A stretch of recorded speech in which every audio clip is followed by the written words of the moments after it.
you are contemplating and reflecting. So, the first question that you raised is, what is the precise definition of auspiciousness? Or in Sanskrit, we say Mangalachara. Does it mean success in spirituality or otherwise? Practical, practically, you say. You wake up in the morning. I have two AIs. One is on trial basis. I want to see how it works. So come back. First practical example, Dylan, that you wake up in the morning, you have a thought that moves you to action. It is favorable. You don't have any reaction or a blame. And how many activities that you do on a particular day since you wake up in the morning until you retire to the bed. There is no conflict, there is no duality and a reaction in your mind pertaining to every thought, speech, and action. Or simply you can say the whole day passes peacefully, calm. There was not any reaction inside, no blame and complaint, no frustration and no anxiety. You perform all your tasks with a full energy. That is, the whole day passes in auspiciousness.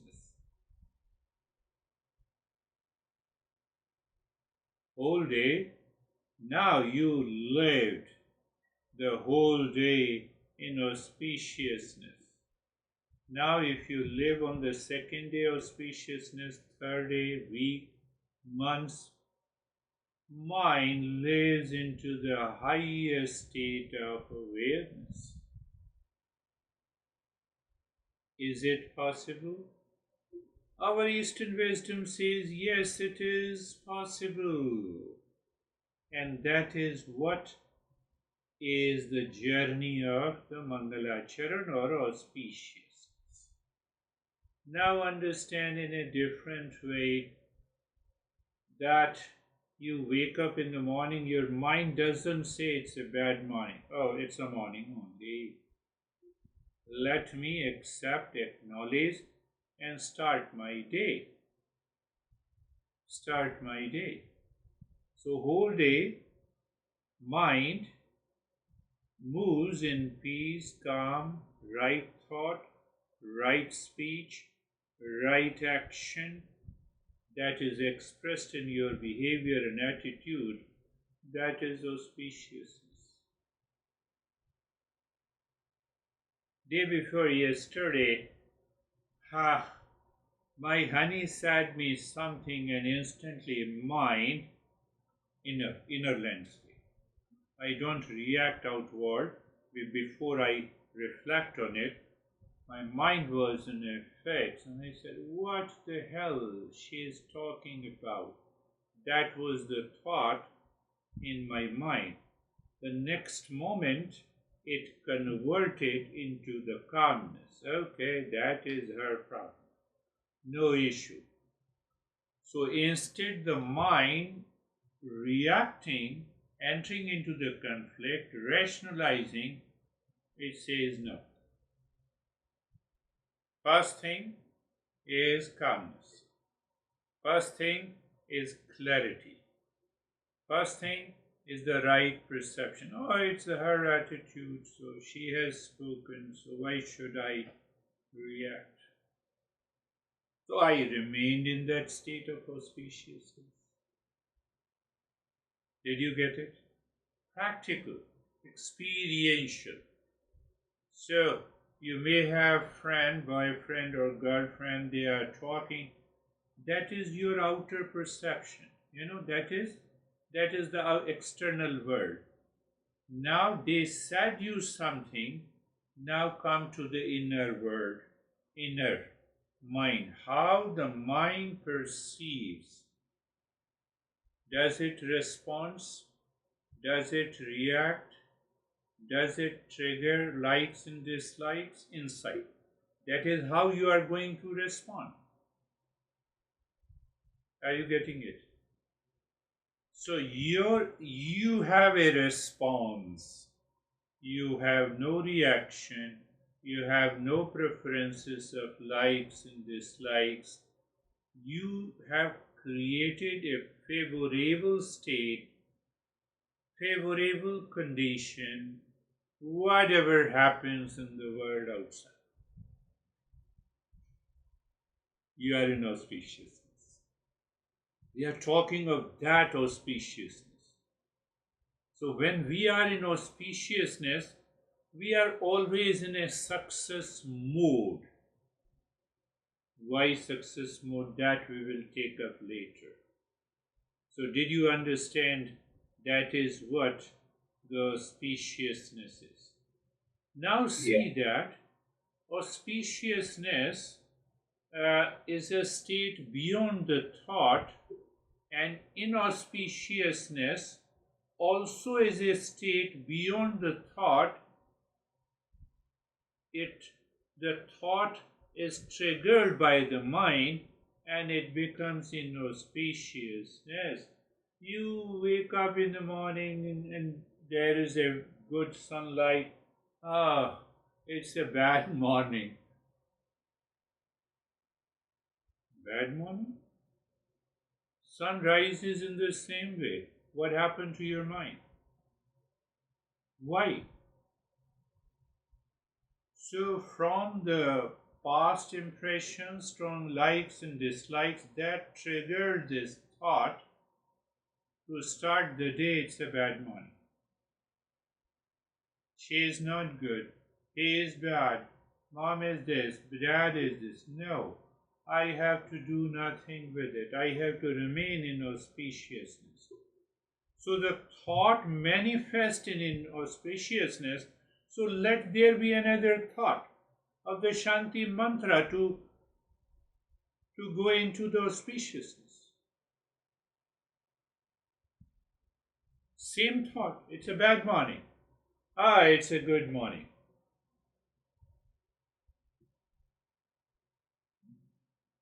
Are you understanding? So that is why we say auspiciousness cannot be touched by a thought, but starting from the mind, we create a favorable condition to live in the state of auspiciousness. Your friend comes and and your mind already triggered a reaction. I don't want to talk to this guy. What the heck? Why he is coming to me? And now he has approached you and say, how are you? And your mind, your behavior, your gesture changes completely. Okay, I don't want to talk to you now. Who created inauspiciousness? My mind. Let anyone come. Auspiciousness is a state of consciousness, or it is an awareness little beyond the mind, which is already present in all of us. Why it is present in all of us? The real self manifests in auspiciousness. Real self is of the nature of peace, happiness, love, truth, and wisdom. That real self is seeking that evolution all the time. So what happens? The mind comes in between. My impulsive desire comes in between. Duality comes in between. Preferences comes in between. So now the real self is in the background. The mind deals with because of the likes and dislikes.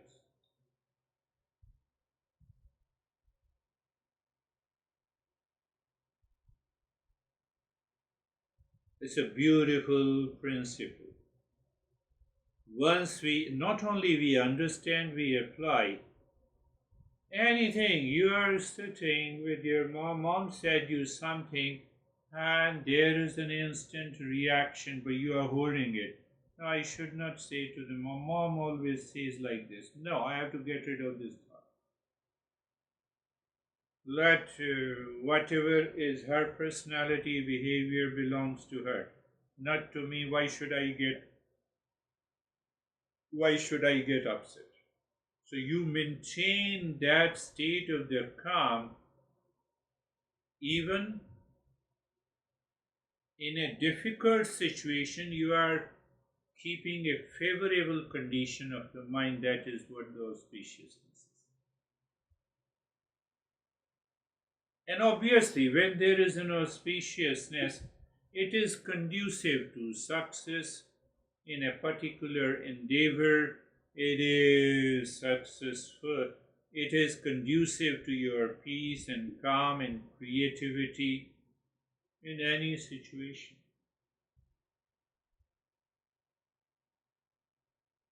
Did you get it? I thought not to answer but to talk to you. Event, whether it's an event or object or people or action or behavior, I check myself what I'm receiving from outside. Mind how you are responding to it. How you are responding. So you respond with a conflict inside and reaction, attachment and detachment. You are blocking the auspiciousness which is already present. How can you say that? It's very easy. You had 8 hours of deep sleep, you wake up in the morning, you are calm, relaxed. Yes, you are calm, relaxed. And the mind says it's a bad morning. Mind, where are you going? You are calm and relaxed. Why it has to be a bad morning? What the hell you are to? Oh, then I recognize something happened yesterday with that guy, and that impression carried forward when I woke up. Those impressions overpowered my mind, and now it's a bad morning. Are you getting it? Rachel is, so what exactly I'm doing? I'm doing nothing. I'm aware that how I'm responding to the external situation, event, people, occasion. How? First is that I am responding or I am reacting. I am responding or I am blaming. Blaming is also one response. Strong likes and dislikes is also a response. Mind, can I respond leaving aside my likes and dislikes? What happens? Then there is a kindness, love, and compassion towards anyone. Your mom said you something, but still mom, you are okay. Yes, you are right. But now you have already created a conducive condition in your mind. Mom, you are right. You are criticizing me, and there is a right reason. I will think it over. I will change. So what happened? You continued to live into that state of auspiciousness. Are you getting it? It demands a lot of, I have to live into that state of awareness. And that state of awareness will take me to the spiritual awakening. That is why the Mangala Charan is considered to be the first practice. Every master for a period of 10,000 years, whether they speak, they give a discourse, or they have written the text, the very first verse is about Mangalacharan. Why? So that teacher who has written the text says that let me enter into that auspiciousness so that I can complete teaching teaching the Eastern wisdom to the seekers. And I also pray the seekers should be receptive enough to receive the entire knowledge. You see the beauty. Teacher is praying on behalf of the seeker. Teacher is praying, existence, you complete this task. So I get rid of that ego. Auspiciousness is a state of mind minus ego, minus I-ness. You have another question pertaining to that. We will talk about it. So Mangala Charan, Mangal means auspiciousness, which is always present. But why I don't feel it? Because it is deluded by the mind. So my Acharan means Mangala Charan. Charan means behavior and attitude, conduct.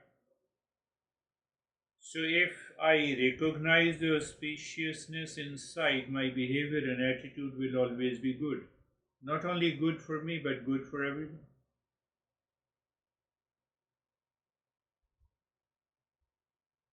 So we use the word invoke. Invocation of us. Invocation means it is already present. Let everyone be happy. Mind says, no, I hate this guy. No, let he also be happy. Why? Mind, you should change. What I have to do with anyone? Let me find a way. If I have to keep a distance, I will keep a distance. But I'm not asking the mind to create a hatred or a reaction. Why? So that I should not fall into unconsciousness. I should not have a reactive tendency. Over a period of time, it will accumulate all those impressions and will create a lot of challenges in your life. You don't like a person, you have a jealousy and a hatred against a person, he or she meets you frequently, say for example, for a couple of months, you forgot it, but the impressions are already present, and that reaction will be expressed against your mom one day. Because that behavior and attitude is already present. So Master is saying, no, get rid of this, be aware of this. Does it mean success? Yes, because if I live in auspiciousness, my whole day will be successful. So here, what is the definition of success? The whole day passes peacefully. Can you imagine? You wake up in the morning and whole day passes into auspiciousness, and you are lying on the bed. You are fully aware. Oh, you have a total satisfaction. You have a joy. So every day I lie down on the bed for sleep and I say, oh, are you relaxed? Yes, I'm totally relaxed and calm. Are you in peace? I ask my mind. Are you in peace? Yes. Are you in joy? Yes. Are you aware? Yes. What needs to be done? Fall into sleep. Okay, let me practice Mangalacharya. So even while lying down on the bed, let everyone be, and you fall into sleep.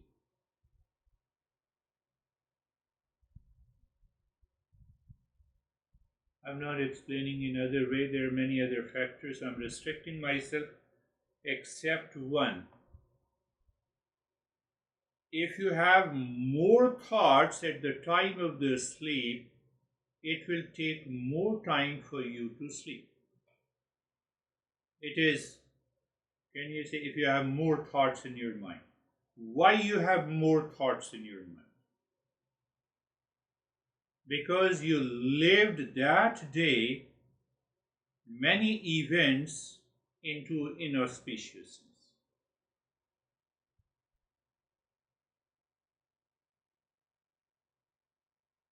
Many events, throughout the day. We meet with the people. sit before the computer, I write something, I talk to people, and in the whole, maybe 100 of events, maybe 50 events were completed in inauspiciousness.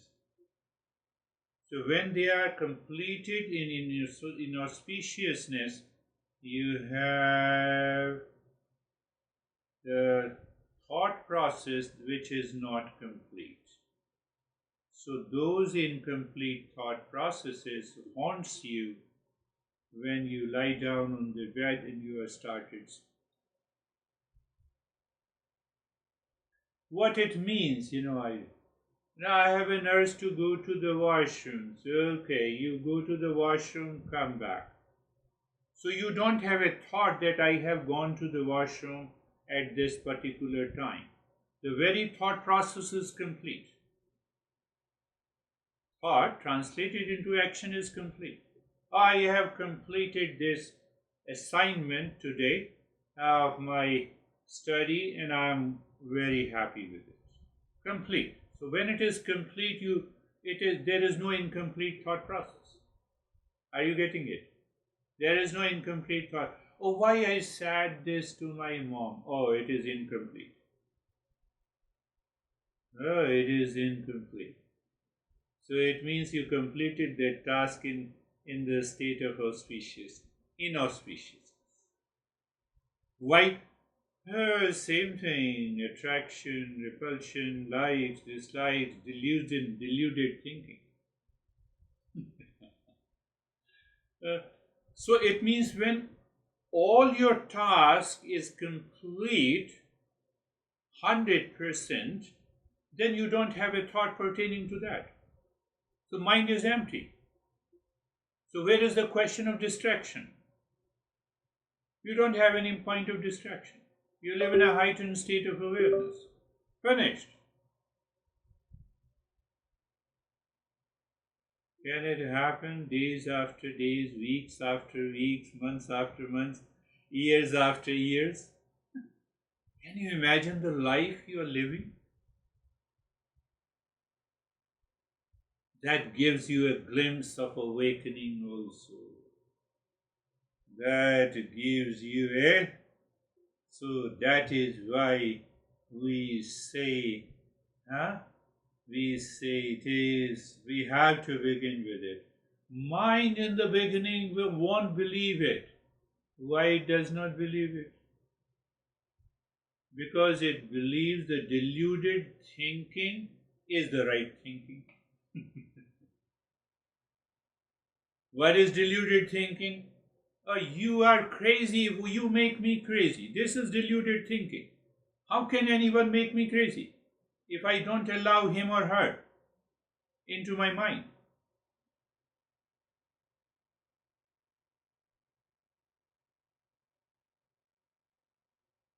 It's an inner journey. So that is why we said the person suffering. Why I am suffering? Because I claim my thoughts are deluded, but I claim these deluded thoughts are the right thing. Why you hurt me? Why you criticized me? Why you reacted to me? So, okay, you reacted to me, my mind inside maintains the calmness. No, I choose auspiciousness.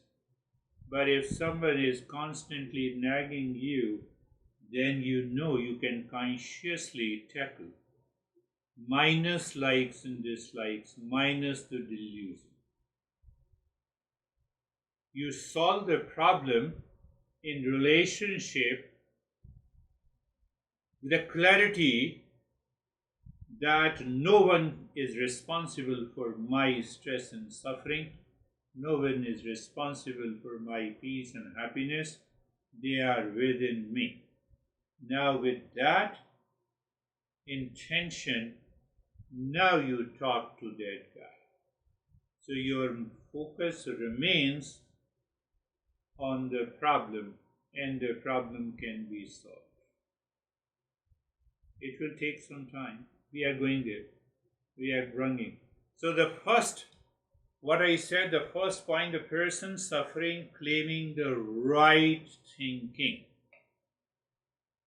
So it means I have to become aware how I am responding, how I am thinking. Is it right or wrong? The moment I challenge my deluded thinking, I raise the doubt. That is what the second step is. Person suffering with a doubtful thinking. So anything happens, especially, oh Dylan, you are a wonderful person. So now you are more alert and aware. Oh, he has never said me that, you are a wonderful person. Today he's saying this. Anyhow, yes, I appreciate, I accept it. Thank you very much. So what brought you here? Your state. But if there is another possibility also, that the guy is appreciating you and praising you and you get carried away. You like what you want to listen, so you get carried away by the likes. So now you have a sense of attachment. So you have lifted the doubt. You moved again to the first step. The deluded thinking is claimed as the right thinking, and then the guy exploits you and leaves you. Then after a week you say, oh, he exploited me. No, you allowed him to exploit you. Did you get it? You allowed him to exploit you because you accepted all his praise and all his acknowledgement, and then mind filled with an attachment, and attachment created an obsession. You accepted those obsession of deluded thought process, and then he said, oh, give me $500. You gave him, I will return you tomorrow. And now you call him, he doesn't return you. You say he is a cheater. No, I got exploited. I enjoy being exploited.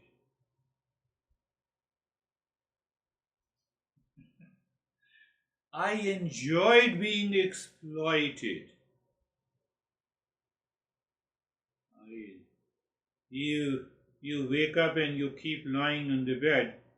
So you are asking the mind, okay, yeah, continue with the deluded. I woke up, let me sit up, get ready.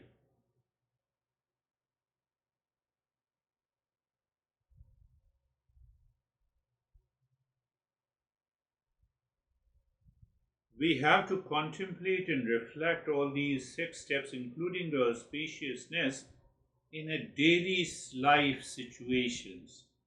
What did I say to this guy? I said this guy. Okay. It has come from the attachment. I will never say this. So when you constantly reflect on this, no deluded thinking is the right thinking. You created the doubt, and when you create the doubt, so what is the doubt? You have 2 options. One option, that I became angry over you. Second option is that, the mind, because of the doubt, I have a second option. I should have remained calm. He should have left. Why should I become angry? So out of the 2 options, I recognize I did not apply the second one. I recognize my mistake. Internally, not externally. You have not to talk to anyone. You have to evolve. It's an inner journey. Are you getting it? It's an inner journey. I have to recognize the mistake. Mom said me something, and my response, my behavior and expression was more of a negative. No, never. Never. I should have responded differently. She's taking care of me. Come what may.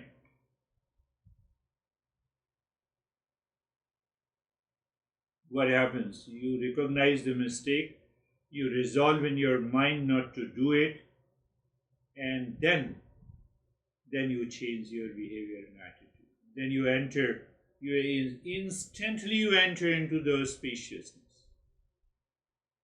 Why? Because it is already present. It is waiting. So you recognize the mistake. Now, this is a practice that we should apply during the day in all our activities. But Eastern wisdom, we are not accustomed to Eastern wisdom. So when we recognize the mistake, then mind is asking that what should I do then? How to live into that state of peace and calmness? I don't have an education. And then when you say this is a sign of humility. I don't know, please tell me. A sense of helplessness is there. So that is the difference between the third. I recognize the mistake, I find a solution outside, but then I go little deeper and I said, what should I do to remain in peace and happiness, love and wisdom into that awakened state all the time? That is the difference between the third and the fourth state. Third and the fourth state. Let us practically understand. There is, in the third stage, there is a realization, there is a recognition of my own mistaken, deluded or ignorant thinking. That is our third stage. I recognize. Keeping doubt. I continue to keep the doubt. Why? To find the right way. Keeping the doubt means questioning one's deluded thought process is crucial. So this doubt acts as a tool to identify errors in thinking. Otherwise, if you don't have a doubt, oh, that guy, cheated me, I will not talk to you. Mind is now chatting with you. And it builds a kind of a stress. And now that guy comes in front of you, and your mind is already ready in the state of inauspiciousness to react, to fight. No, I need not to do it. So I recognize. So it is you can say it is an emotional or intellectual state. There is an internal, what is internal? I did wrong thinking, recognition. I did a blunder, so I recognize. This leads to a nascent sense of humility. Because one is acknowledging there, I recognize my own mistake. I should not have done it. The suffering is still present. Now what happens in the fourth state? People suffering but with the humility. What should I do? Now your focus is what should I do? Where I should find out. So one day what will happen? Your mind, you have already learned today and before also the auspiciousness. Oh, let me move into the auspiciousness. Sarve bhavantu sukhina. With the humility, you awaken to the auspiciousness. In the third stage, you did not. You found a solution intellectually. So the humility leads to an active seeking for correction. That is the difference between, this is the fourth stage. What should I do? What should I do? Sarve bhavantu sukhina. I was angry over him. Sarve bhavantu sukhina. You are transforming yourself.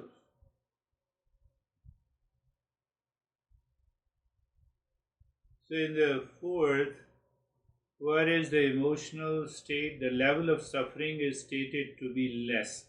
You have a less degree of suffering. The body is relatively calm. So you have an intense desire for freedom, you have an intense desire for the real self, which does not come in the third stage. In the fourth stage, this comes. This comes. Third stage, you identify the error. In the fourth stage, you embrace that humility. And the humility helps your mind to remain calm and move towards the freedom. Very subtle. It's an advanced practice. It is coming from Gita. So I picked this up. I said it is important for you. So when now the person seeking suffering, but a seeker intention is there. The fifth is intention is now alive. You harmed me. My mind is focused on you. And I became angry and agitated. Those thoughts of hesitation is present in me. But in the fifth stage, what I have to do with anyone? I have to find out my own peace within me. Do you see the difference? So you are free from the deluded thinking. Your focus is on mumukshu. My intention is clear. What is my intention? Not to take revenge, but I should have communicated calmly in that situation and everything should have been solved. I did not do. But why the mind may return to the same state again. Hence I have a right intention. I have an intense desire for the freedom. And when you have an intense desire for the freedom, you move into the sixth stage. What is the sixth stage? The Eastern wisdom teaches what is right, good, and proper. So you stay. Your mind continues to stay with the right, good, and mom said you something, mom is angry. You have an option to react, to blame and complain. Second option, yes mom, I'm listening to you. I'm paying attention what you're saying. I will like to contemplate, reflect, and I will change myself. Why? Your intent is very clear. Mom has a right to say that is what the social conditioning is. That is what the society means. We have to listen to the elders. Let me listen to you. So, but I'm receiving her with respect, with a cognition. Why? I have an intense desire to evolve. That is what Buddha did.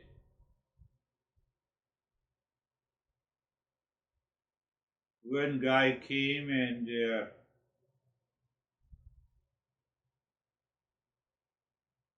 the Buddha, instead of asking the question, that guy spitted on the face of the Buddha. His cousin, Buddha's cousin, Ananda was there. Ananda, yes, perhaps his name is Ananda. Was there, he stood up to fight. He said, stop this. Buddha said, stop this. Do nothing. The guy left. The next day, the same guy came and he touched the feet. He was asking the forgiveness. Pay attention. That is our sixth stage. So Buddha was laughing. Guy was saying, please forgive me. Buddha said, to whom I should forgive? The guy who spitted on my face yesterday is no more.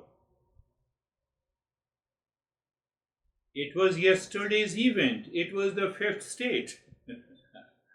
No, it was the first state. And now you're seeking the forgiveness. You are in the fifth or fourth state of humility. That you did something wrong. You recognize your mistake. So Buddha is asking, to whom I forgive? The guy who spitted on my face full of rays, he did not have any thought to speak out, so he spitted. Complete deluded thinking. And today you are asking the forgiveness. You are totally a different person today. I cannot forgive the person who is seeking forgiveness from me. Why you continue to keep that past impression in your mind? Leave that. Did you understand? Huh? Look at this. These metaphors helps us to understand. Oh my goodness. This is that was the answer of the Buddha. We want another. Socrates' wife was always reactive. These great masters, when you start living in the Eastern wisdom, your whole life outside changes. People think that the life outside is full of challenges. No, it is always full of peace and happiness, love in the wisdom. So Socrates got married, so his wife was always reacting. She was always upset because Socrates used to invite many of his students to his home, and every time his wife used to throw the bowls from the kitchen, and sometime it happened that it hurt his students and not only also to him. I forget the name, Socrates' student who also became a great master, an awakened master. So after 10 years, it happened, the student asked Socrates, he said, Master, I have seen your family life. I'm talking of auspiciousness. Continue to pay attention. So, Master, I have seen your family life, and now my parents are forcing me to get married, but I have been living with you for last 10 years. Should I marry or not? Socrates smiled. He said, get married immediately. Hurry up.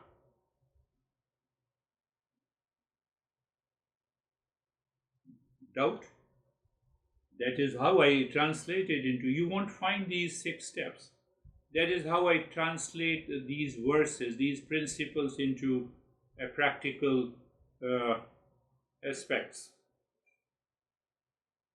So now there is a doubt in the mind of a student. Student said, I see you every day. Every day I come to your house and your wife disrespects you, reacts you, becomes angry, throws all the stuff on your face, and even I was hurt, and you are saying get married.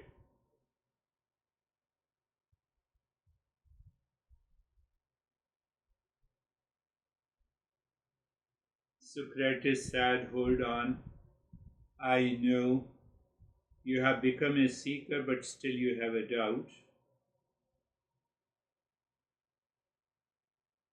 And you'll be amazed. You have to contemplate and reflect on the answer Socrates gave to his student. He said, get married. You are already awakened. So you have reached to the higher state of spirituality. So get married. If you get a good wife who will listen to this journey of self-discovery, your worldly life will be beautiful, and you are already awakened, so both your spiritual life and the worldly life will be good. But if the existence has decided, has already chosen that you will get a wife like me, Socrates said, then I will rest in peace. My time has come. I will think of that. But why, Master? Why you are thinking like this? Oh, the world will get another Socrates.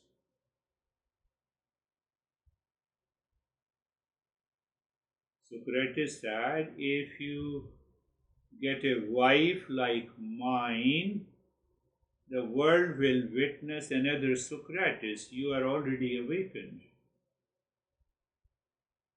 And if you get a wonderful wife, then both of your life is good. Worldly life is also good, and you are already living into that state, so you will be able to guide millions of others. In both the cases, you will be happy. So get married. Well, are you understanding? So, Here and there, a little bit.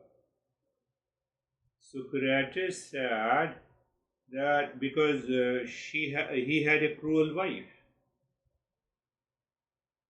so whatever he used to receive, he did not receive the deluded thinking.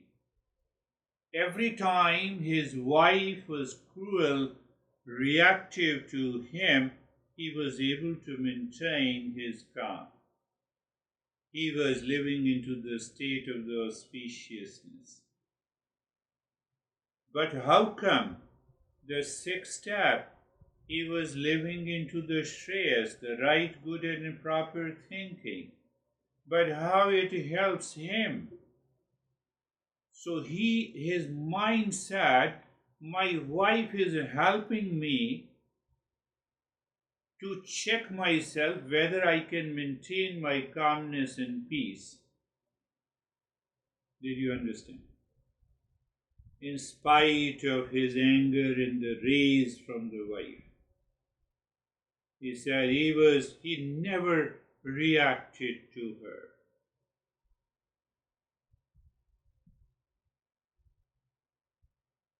So the wife gave him the opportunity to rise in his level of auspiciousness every day, every evening, whenever Socrates returned home. He was not at all affected.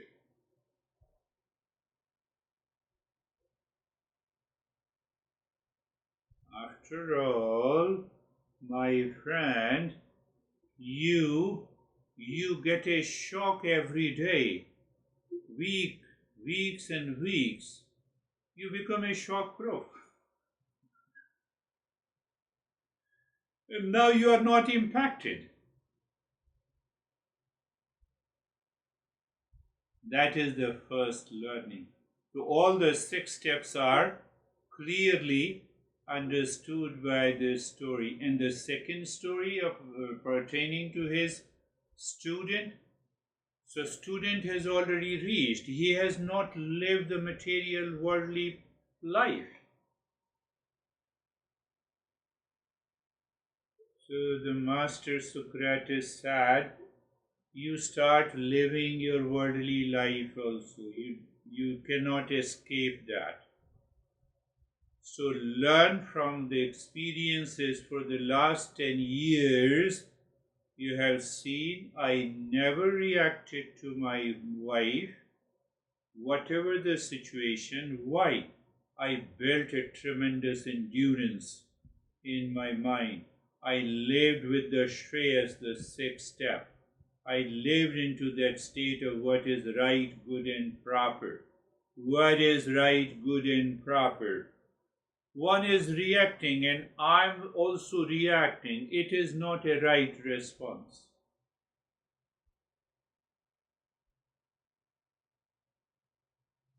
So the master said to his student that you have yet to learn another lesson. Get married soon. If you get a wife like me, Another Socrates, what he is saying that you have already learned how to build the endurance in difficult time, in inauspicious conditions, when the deluded thoughts are dominating your mind. You have already learned that lesson. You have already learned your lesson and you will be able to withstand it. Did you understand? Did you understand? That is the message of this inauspiciousness. So I made it very simple in the 6 steps. What we do is just remember the 6 steps and play. Oh, do I have a stress today? Where I am? In the step 1, 2. No, I did not move into the step 2. I am into stress, because of you. So, can I have a stress? Can anyone give me the stress? I raised the doubt consciously. Can anyone give me the stress? No. But still I feel the stress because of that guy. because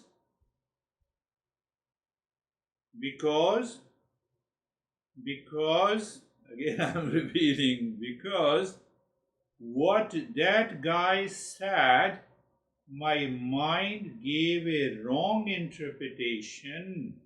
That is why I am in stress.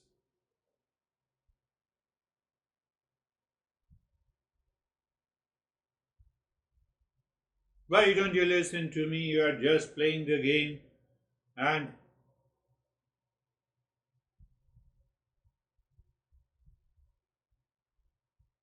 whatever mom perceives, she will speak out the same thing.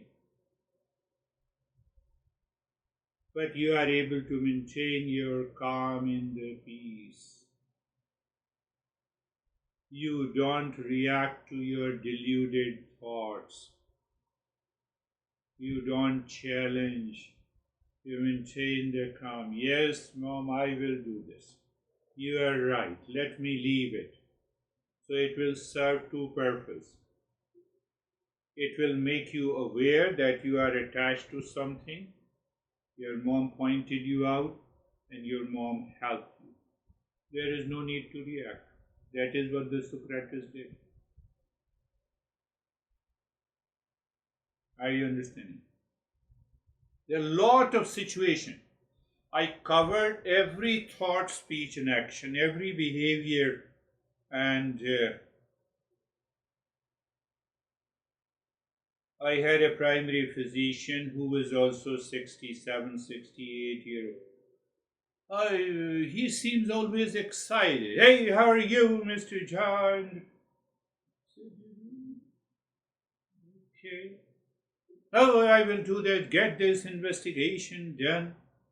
And I had 3 investigations done, unnecessary investigation. Should I fight with him? No, I left it. I found another one. Now, she is a primary physician. I'm not telling you the name. Now, look at it. What happens? Now, I'm giving you another type of stories. I also watch and observe people around me. Why? That is the way it happens in your life. You live into that heightened awareness. AO1C or something which gives you an average of your sugar level for 3 months. Right, first physician. Oh, you just give the blood and the next meeting we will fix. Why the next meeting? It's a job of 2 minutes. Now this primary physician, every time we have an appointment just after 2 or 3 months, and oh, Mr. Jha, just wait for a minute. Let me call my assistant and she will check your A1C. It will take only 2 minutes and from there we will go. Right, good and proper thinking.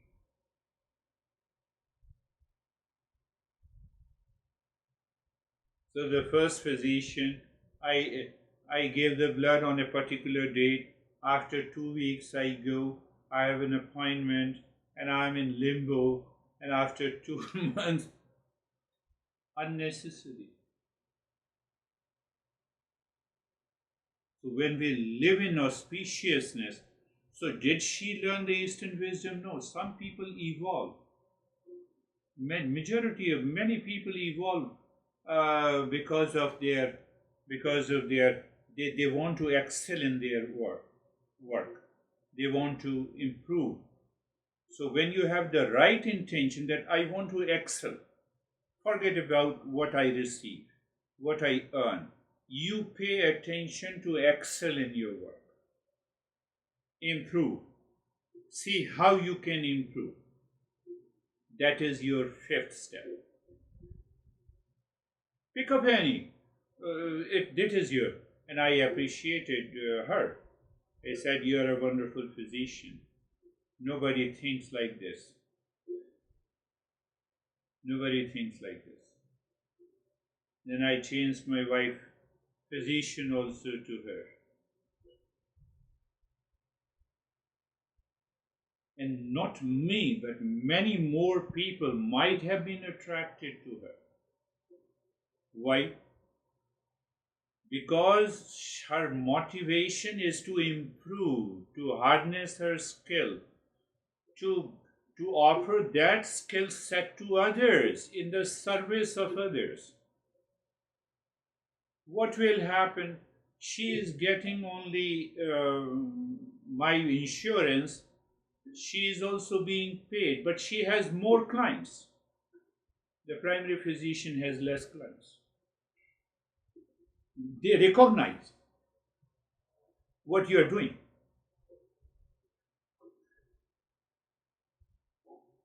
So, even if you leave aside everything, your focus is to improve, change the skill set. How can I improve today? How can I present my skill set today in the service of others, in the service whom I am serving? I change my pattern of teaching. I change my pattern of coaching. I think of it. What is the best possible way to serve either the group or the individual? That is your altar. That is your altar. And you change. You live your life in peace and happiness. You live your life in auspiciousness.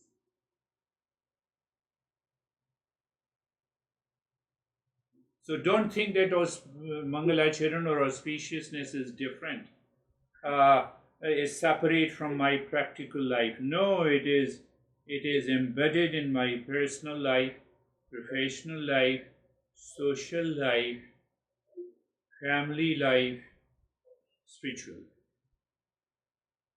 Because you are moving to your personal, professional, social life from the center of the spirituality, the deep center within you. What is that deep center, Shreyas? Let me serve you. Even if I think, let me serve you with what is the best, greatest, right, good, and proper. I don't have any doubt. I don't have any hesitation. My expression will be better. I will also think in what ways I should explain you the concept so that it is absorbed by you. That is also Mangalacharan. So we inspire indirectly all our students to live into that state of auspiciousness. Some people follow it, others people don't. It's a worldly life.